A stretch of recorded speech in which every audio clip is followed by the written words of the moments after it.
नमस्कार दोस्तों, कैसे आप सभी लोग। आज तारीख है 13 फरवरी 2025 दिन गुरुवार। हिंदी तिथि की बात की जाए तो आज फाल्गुन कृष्ण पक्ष की प्रतिपदा तिथि है। तो चलिए दोस्तों, एक बार फिर से हाजिर हो गया आपके सामने राजस्थान की आज की 40 और गर्मा गर्म बड़ी खबरों को लेकर बताएंगे आपको सभी खबरों के बारे में विस्तार से। लेकिन उससे पहले आज की बड़ी खबरों पर, मुख्य समाचारों पर, टॉप हेडलाइंस पर एक नजर डाल लेते हैं।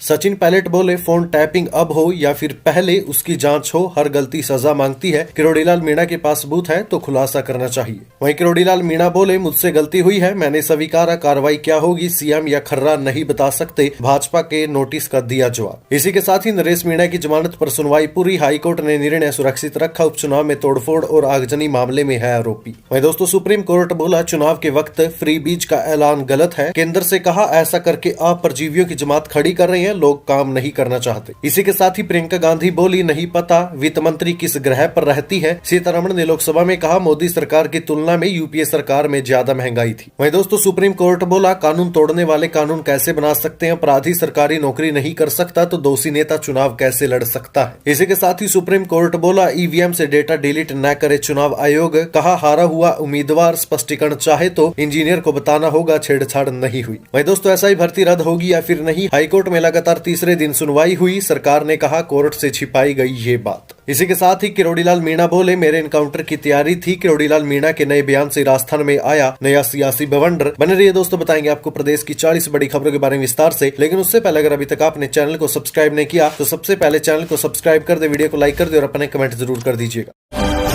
नमस्कार दोस्तों, राजस्थान की आज की पहली और बड़ी खबर। सचिन पायलट बोले, फोन टैपिंग अब हो या पहले उसकी जांच हो, हर गलती सजा मांगती है। किरोड़ीलाल के पास सबूत है तो खुलासा करना चाहिए। देखिए, कृषि मंत्री किरोड़ीलाल मीणा के फोन टैपिंग आरोप और कांग्रेस राज के दौरान फोन टैपिंग मामले पर सचिन पायलट ने कहा कि फोन टैपिंग बहुत गंभीर अपराध है। वो चाहे पहले हुआ हो या अब हुआ हो, उसकी जांच होनी चाहिए। जो भी नेता, अफसर, पुलिस अफसर दोषी हो, उनका सच सामने आना चाहिए। हर गलती सजा मांगती है, गलती करेगा तो सजा मिलनी ही चाहिए। किरोड़ीलाल के फोन टैपिंग के आरोपों को लेकर सचिन पायलट ने कहा कि ये किसी विपक्ष के नेता या साधारण आदमी ने नहीं, सरकार के कैबिनेट मंत्री ने खुद कहा है कि उनका फोन टैप हो रहा है। सरकार का कैबिनेट मंत्री आरोप लगा रहा है, सरकार के कार्रवाई करने की जगह संगठन जवाब मांग रहा है। पायलट ने कहा कि एक मजाक बना रखा है, वो इस्तीफा दिए बैठे हैं, उनका इस्तीफा स्वीकार नहीं होता। कलेक्टिव लीडरशिप में हर मंत्री सरकार की तरफ से बोलता है, उनका स्टेटमेंट सरकार का स्टेटमेंट है। सरकार ने विधानसभा में इसका जवाब नहीं दिया। सरकार को निर्णायक कार्रवाई करनी चाहिए, सच्चाई सामने आनी चाहिए। वहीं सचिन पायलट ने कहा कि अगर किसी सूत्र ने बताया तो डॉक्टर किरोड़ीलाल मीणा को भी बात सामने लानी चाहिए, खुलासा करना चाहिए। फोन टैपिंग का मामला गंभीर मामला है, सरकार को स्पष्टीकरण देकर व्हाइट पेपर जारी करना चाहिए। पार्टी के लेवल पर कार्रवाई करना पर्याप्त नहीं है। देवरानी बोले, गुलामी के प्रतीकों के नाम बदलेंगे। कहा, हमारे चुनावी मैनिफेस्टो में भी यही लिखा है, सनातन के आधार पर नामकरण होगा। देखिए, अजमेर की 132 साल पुरानी फोयसागर झील का नाम बीते दिन वरुण सागर झील कर दिया गया। इस पर बात करते हुए देवरानी ने कहा कि अजमेर में उन स्थानों के नाम बदले गए हैं जो गुलामी के प्रतीक थे। अगर आगे भी ऐसा कुछ प्रतीक सामने आता है तो नाम बदला जाएगा। देश को आजाद हुए लगभग 77 साल हो चुके हैं, उसके बाद भी कई जगह गुलामी के प्रतीक बने हुए। अजमेर में भी 2-3 गुलामी के प्रतीक है। इस बार के चुनाव के मैनिफेस्टो में भी लिखा है, इस मैनिफेस्टो के हिसाब से काम करना शुरू किया है। अगर और भी कोई प्रतीक होगा तो उसका भी नाम भारतीय और सनातन के आधार पर नामकरण किया जाएगा। किरोड़ीलाल मीणा बोले, मुझसे गलती हुई है, मैंने स्वीकारा, कार्रवाई क्या होगी सीएम और खर्रा नहीं बता सकते, भाजपा के नोटिस का दिया जवाब। देखिए, कैबिनेट मंत्री किरोड़ीलाल मीणा ने फोन टैपिंग के मामले पर कहा कि मुझसे गलती हुई है और नोटिस के जवाब में मैंने स्वीकारा है। मंत्री ने कहा कि अनुशासनहीनता पर कार्रवाई का अधिकार भाजपा प्रदेश अध्यक्ष को है। मंत्री झाबर सिंह खर्रा और मुख्यमंत्री कार्रवाई के बारे में नहीं बता सकते। इससे पहले बुधवार सुबह कैबिनेट मंत्री ने पार्टी के नोटिस का जवाब ईमेल से दिया। इसमें मंत्री ने लिखा कि मुझे इनपुट मिला था कि मेरा फोन टैप हो रहा है। किरोड़ीलाल ने हाईकमान को जवाब दिया है कि मेरा फोन टैप हो रहा है, इसका इनपुट मुझे मिला था। मैंने मीडिया में किसी से भी ये बात नहीं कही। मैंने सामाजिक कार्यक्रम में अपनी बात रखी थी जिसे किसी ने वायरल कर दिया। मैंने हमेशा पार्टी के लिए काम किया है, मैं पार्टी का अनुशासित सिपाही हूँ।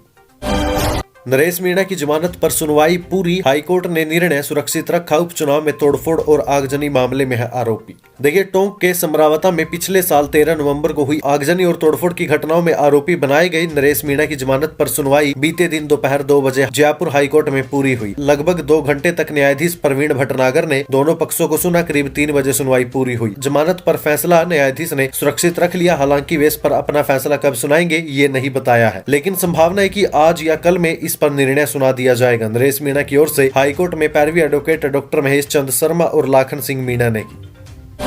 सुप्रीम कोर्ट बोला, चुनाव के वक्त फ्री बीज का ऐलान गलत है। केंद्र से कहा, ऐसा करके आप परजीवियों की जमात खड़ी कर रहे हैं, लोग काम नहीं करना चाहते। देखिए, सुप्रीम कोर्ट ने चुनाव के वक्त की जाने वाली मुफ्त की योजना यानी कि फ्री बीज पर सख्त टिप्पणी की है। कोर्ट ने कहा कि लोग काम नहीं करना चाहते क्योंकि आप उन्हें मुफ्त राशन दे रहे हैं, बिना कुछ किए उन्हें पैसा दे रहे हैं। कोर्ट ने केंद्र से पूछा कि इन लोगों को समाज की मुख्य धारा से जोड़ने की बजाय क्या आप मुफ्त की योजनाएं लागू करके परजीवियों की जमात नहीं खड़ी कर रही है। जस्टिस BR गवई और जस्टिस ऑगस्टिन जोर्ड मसीही की बेंच शहरी इलाकों में बेघर लोगों को आसरा दिए जाने की याचिका पर सुनवाई कर रही थी। अब 6 हफ्ते बाद दोबारा इस याचिका पर सुनवाई होगी। वहीं बेंच ने केंद्र से कहा है कि हम आपकी परेशानी समझते हैं और सराहना भी करते हैं, लेकिन क्या ये अच्छा नहीं होगा कि आप ऐसे लोगों को मुख्य धारा का हिस्सा बनाएं और उन्हें देश के विकास का हिस्सा बनाएं। बेंगलुरु में एरो इंडिया 2025 भारत के 4 एयरक्राफ्ट का प्रदर्शन। LCA 50,000 फीट की ऊंचाई उड़ने में सक्षम। देखिए दोस्तों, एरो इंडिया के तीसरे दिन यानी बीते दिन बुधवार को बेंगलुरु में येलाहेनका एयरबेस पर आधुनिक लड़ाकू विमान और हेलीकॉप्टरों का प्रदर्शन किया गया। इस मौके पर हिंदुस्तान एयरोनॉटिक्स लिमिटेड यानी कि HAL की तरफ से बनाया गया लाइट कॉम्बैट एयरक्राफ्ट यानी कि LCA को केंद्र में रखा गया, जो 50,000 फीट की ऊंचाई तक उड़ान भरने में सक्षम है। वहीं हिंदुस्तान एयरोनॉटिक्स लिमिटेड यानी कि HAL का लाइट यूटिलिटी हेलीकॉप्टर यानी LUH भी आकर्षण का केंद्र बना। दोस्तों, इसके अलावा एयर शो में अमेरिकी वायुसेना के 4th और 5वीं जनरेशन के F-16 और F-35 लड़ाकू विमान, जर्मनी का भारी भरकम A400M, ब्राजीलियाई C-390 मिलेनियम भी आकर्षण का केंद्र रहा। इसके अलावा रूस का सुखोई 57E, MiG-29K, वहीं फ्रांसीसी राफेल, जगुआर दारिन 3, ऐसे कई फाइटर जेट्स भी वहां मौजूद रहे। मैं दोस्तों आपकी जानकारी के लिए बता दूं, भारत के पास यानी इंडियन एयरफोर्स के पास अभी तक 5वीं जनरेशन के फाइटर जेट नहीं है। बीते साल सरकार ने 5वीं जनरेशन के फाइटर जेट भारत में ही बनाने के प्रोजेक्ट को मंजूरी दी थी और साल 2035 तक ये जेट्स एयरफोर्स में शामिल किए जा सकते हैं। भारत के पास 4th जनरेशन के फ्रांस से खरीदे राफेल फाइटर जेट्स है। वहीं आपकी जानकारी के लिए बता दूं, चाइना ने अभी बीते दिनों ही 6th जनरेशन का फाइटर जेट बना लिया है और हमारे पास अभी तक 5th जनरेशन का फाइटर जेट भी नहीं है। PM मोदी के विमान पर हमला करने की धमकी। मुंबई पुलिस को कॉल आया, फोन करने वाला दिमागी रूप से कमजोर गिरफ्तार हुआ। देखिए, PM नरेंद्र मोदी के विमान पर अटैक की धमकी मिली। 11 फरवरी को मुंबई पुलिस कंट्रोल रूम में एक कॉल आई जिसमें चेतावनी दी गई कि आतंकवादी प्रधानमंत्री मोदी के विमान पर हमला कर सकते हैं। मुंबई पुलिस ने इस बारे में सभी सुरक्षा एजेंसियों को अलर्ट कर दिया। हालांकि बीते दिन पुलिस ने चैनपुर इलाके में एक शख्स को गिरफ्तार किया। पुलिस ने बताया कि पकड़ा गया शख्स मानसिक रूप से बीमार है। पिछले 4 महीने में प्रधानमंत्री नरेंद्र मोदी को जान से मारने की धमकी का ये दूसरा मामला है। इससे पहले नवंबर 2024 में भी मुंबई पुलिस के कंट्रोल रूम में धमकी भरा फोन आया था। मामले में पुलिस ने एक 34 साल की महिला को हिरासत में लिया था। पूछताछ में पता चला था कि वो महिला भी मानसिक रूप से अस्थिर है यानी कि बीमार है। उसने शरारत में फोन किया था। महिला का कोई क्रिमिनल रिकॉर्ड भी नहीं था। प्रियंका गांधी बोली, नहीं पता वित्त मंत्री किस ग्रह पर रहती हैं। सीतारमण ने लोकसभा में कहा, मोदी सरकार की तुलना में UPA सरकार में ज्यादा महंगाई थी। देखिए, कांग्रेस सांसद प्रियंका गांधी वाड्रा ने कहा कि मुझे नहीं पता कि निर्मला सीतारमण किस ग्रह पर रह रही है। वे कह रही है कि महंगाई नहीं है, बेरोजगारी नहीं बढ़ी, कीमतों में कोई बढ़ोतरी नहीं हुई। प्रियंका के ये बयान वित्त मंत्री सीतारमण के मंगलवार को संसद में दिए बयान पर आया है, जिसमें उन्होंने कहा कि भारत में UPA सरकार की तुलना में PM मोदी की सरकार में महंगाई काफी कम। वहीं लोकसभा में बजट 2025 पर चर्चा के दौरान निर्मला सीतारमण ने कहा था कि UPA के नेतृत्व वाली केंद्र सरकार के दूसरे कार्यकाल के दौरान खाद्य महंगाई 11% थी, जो चौंकाने वाली थी। NDA सरकार के तहत खाद्य महंगाई 2014 से 2024 तक 5.3% कम हो गई। UPA के समय में देखी गई 10% के दोहरे अंकों की महंगाई अब नहीं है। राम मंदिर के मुख्य पुजारी सत्येंद्र दास का निधन। बाबरी विध्वंस के वक्त रामलला को गोद में लेकर भागे थे, टीचर के बाद पुजारी बने। देखिए, अयोध्या में रामलला मंदिर के मुख्य पुजारी आचार्य सत्येंद्र दास का 80 साल की उम्र में निधन हो गया। बीते दिन सुबह 7 बजे लखनऊ पीजीआई में उन्होंने आखिरी सांस ली। 3 फरवरी को ब्रेन हैमरेज के बाद उनको अयोध्या से लखनऊ रेफर किया गया था। आचार्य सत्येंद्र दास का पार्थिव शरीर अयोध्या के सत्याधाम गोपाल मंदिर आश्रम में अंतिम दर्शन के लिए रखा गया है। आचार्य सत्येंद्र दास के निधन पर पीएम मोदी और सीएम योगी ने शोक जताया। आचार्य सत्येंद्र दास को आज यानी 13 फरवरी को दोपहर 12 बजे जल समाधि दी जाएगी। वहीं आपकी जानकारी के लिए बता दूं, सत्येंद्र दास 32 साल से राम जन्मभूमि में बतौर मुख्य पुजारी सेवा दे रहे थे। 6 दिसंबर 1992 को बाबरी विध्वंस के समय वे रामलला को गोद में लेकर भागे थे।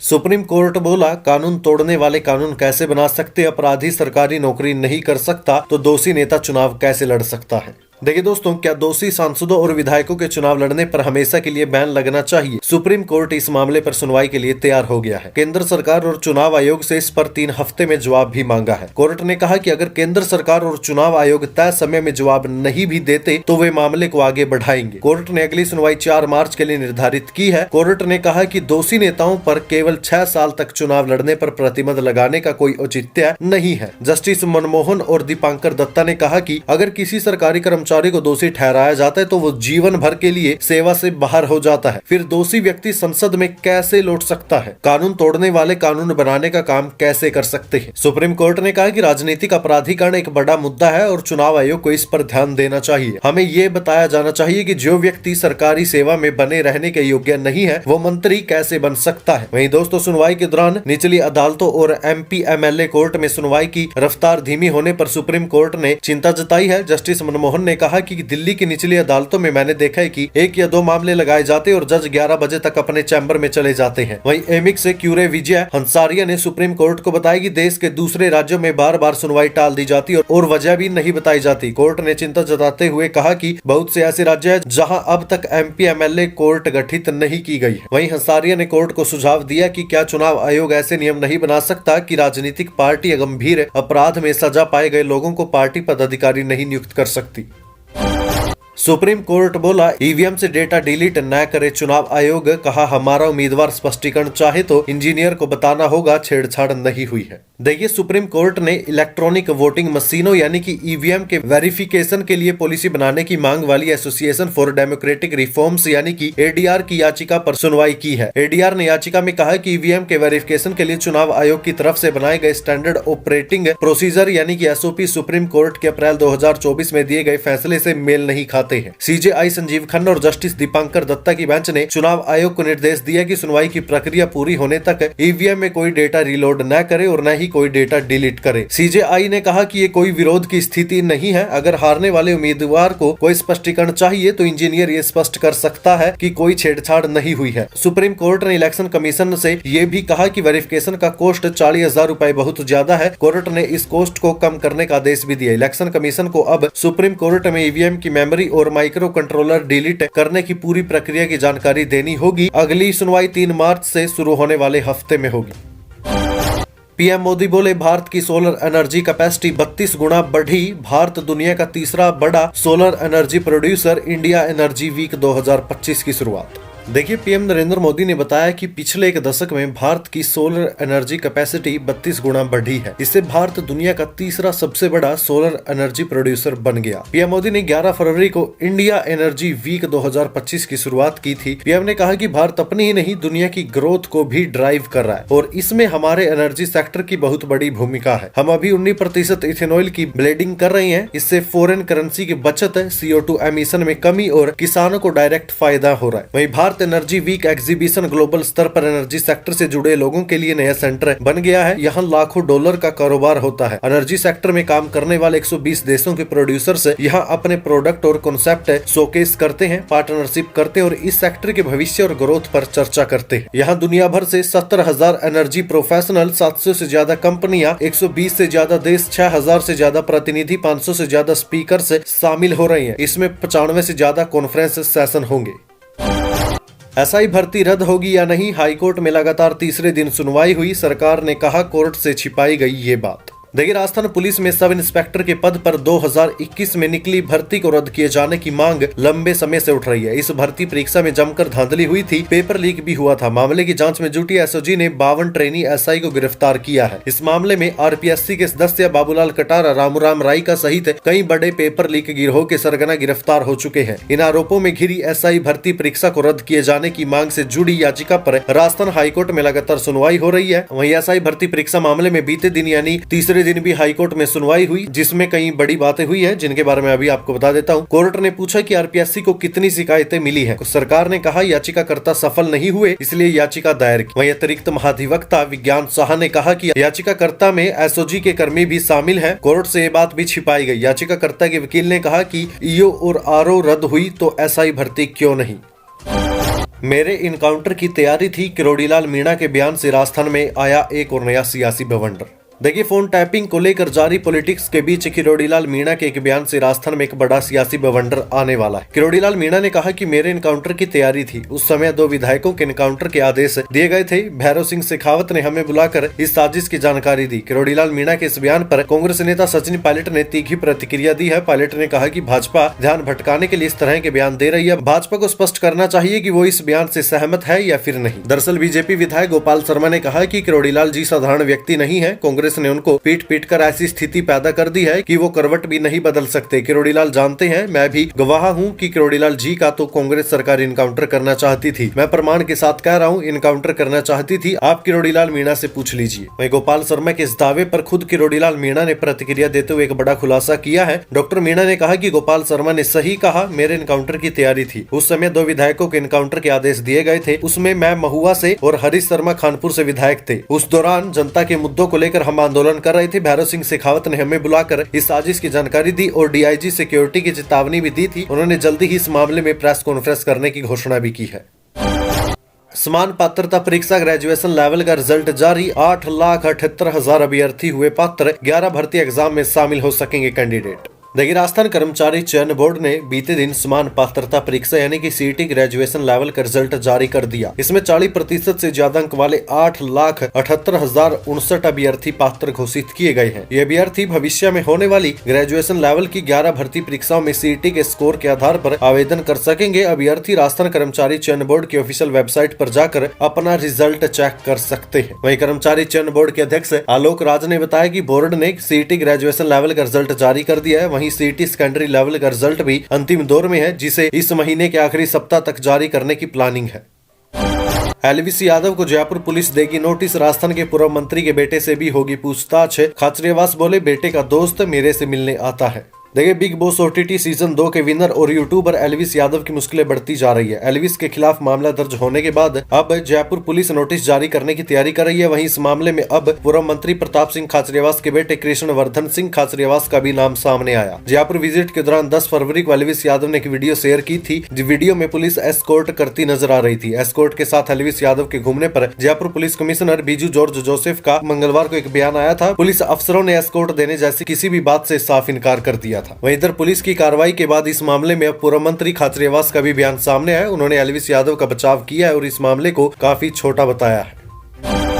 भारत में भ्रष्टाचार बढ़ा। 3 पायदान गिरकर 96वीं रैंक पर पहुंचा। 180 देशों की लिस्ट में चीन 76 और पाकिस्तान 135वें नंबर पर। देखिए, ट्रांसपेरेंसी इंटरनेशनल ने 11 फरवरी को अपनी 180 देशों की करप्शन रिपोर्ट जारी की। भारत की रैंकिंग में गिरावट आई है। वो 2024 की लिस्ट में तीसरे पायदान से गिरकर अब 96वें नंबर पर आ गया। 2023 में भारत 93वें नंबर पर था। इसका मतलब हमारे यहाँ करप्शन बढ़ गया है। पड़ोसी देश चीन 76वें नंबर पर बरकरार है। उसकी रैंकिंग में 2 साल से बदलाव नहीं आया। वहीं पाकिस्तान में भी करप्शन बढ़ा है। वो 133वीं से 135वीं रैंक पर आ गया। श्रीलंका 120वीं रैंक और बांग्लादेश 149वीं रैंक पर है। वहीं डेनमार्क पहले नंबर पर बना हुआ है। वहां सबसे कम भ्रष्टाचार है। फिनलैंड दूसरे नंबर पर और सिंगापुर तीसरे नंबर पर है। जबकि साउथ सूडान, जिसकी रैंकिंग 180 है, वो सबसे करप्ट देश है।